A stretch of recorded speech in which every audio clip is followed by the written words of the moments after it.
just kind of sitting back and kind of double preparing, I'm sure, but nonetheless, time an easier factor. Well, I mean, there's not a whole lot we can do about it.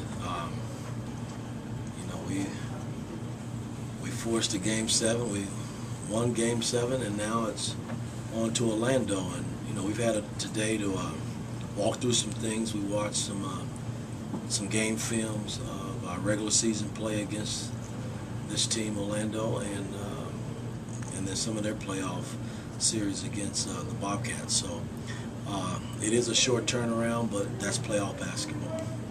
What did you see when you reviewed tape of the Magic's playoff games against the Bobcats that enabled the Bobcats to slow up Dwight Howard?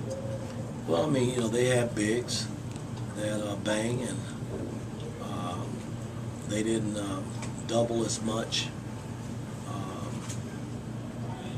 But Orlando is just so talented. I thought the Bobcats played them very well from a defensive standpoint, but they couldn't find their offense, and Orlando had something to do with that as well. They're a good defensive team as well too. So,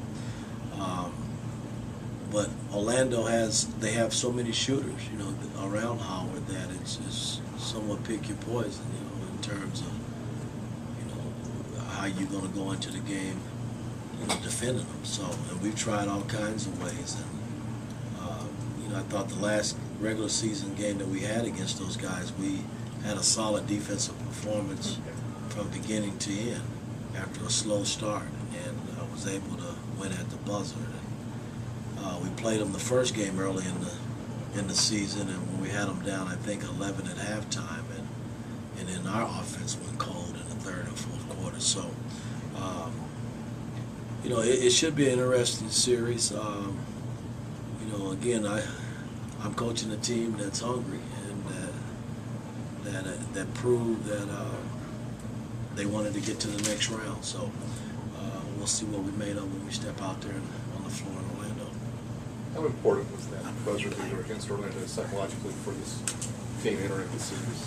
Oh, it was huge. I mean, because it was a hard-fought game all the way to the end, and we held a slight lead, and they were able to cut into the lead and basically have a shot, to go up. And then I think I ran out of timeouts in that particular game, and we didn't have a timeout to call, and we pushed the ball right back, and Joe took an off-balance shot, and Smooth was able to dunk it back in. But psychologically, it was huge for our team because we had struggled the last 2 years against this team. And so we'll see what we're made of tomorrow night. Coach, we've heard a lot about the advantages they have against you guys, but what do you think your advantages are against them? Like, what do you think I don't call it an advantage. I mean, I thought if we had handled our business in that first game we played them, the series would probably be 2-2. Right. But we didn't, and those one of those few games that we've had during the regular season where we held a significant lead and we weren't able to bring it home. But you have two talented teams. They have a big low post presence in Howard, and a great deal of shooters around him. And they have Vince Carter, who's capable of winning games by himself. So, we'll have our hands filled, but again, I'm kind of anxious to see where we are. Was the Game 5 loss almost a blessing in disguise, and how did the attitude change after that? Well, I don't know if it was a blessing in disguise. I mean, it was a game that everybody walked away feeling sick about because we controlled the game up until the 3:54 mark, and we just didn't handle our business coming down the stretch, and it didn't help that we lost Joe Johnson in that stretch as well. But the sign of a good team is bouncing back like we did, and we bounced back in a major way because we did it with our defense and rebounded. And you hold that team to 69 and 74 points in 2 games. I'll say your defense was pretty solid. Dwight Howard's obviously one of the best players in the league, but do you think he gets up even more coming back here? Well, I'm sure he does. I mean, he's from Atlanta. He's got a bunch of family members here and friends. So I'm sure he really gets up. I mean, I would if I'm playing in the playoffs in front of my family and friends.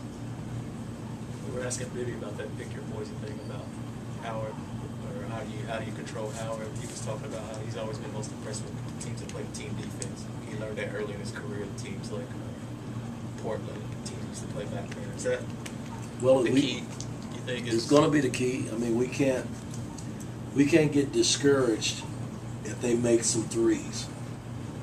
You know what I mean? I watched them teams play them, and you know they start bombing threes, and then you kind of get away from what your game plan originally was. Yeah, we're going to have to make adjustments on the fly, but I don't want our guys to get discouraged because we make threes. You know, so I mean it can go both ways. Can you envision a scenario in which you use Collins more in this series Yes. to frustrate Howard? And Well, I don't know if it'll frustrate him, but you know he'll be a big body that will come into play along with Zaza in this series for sure. And that's kind of what we brought him in for. So,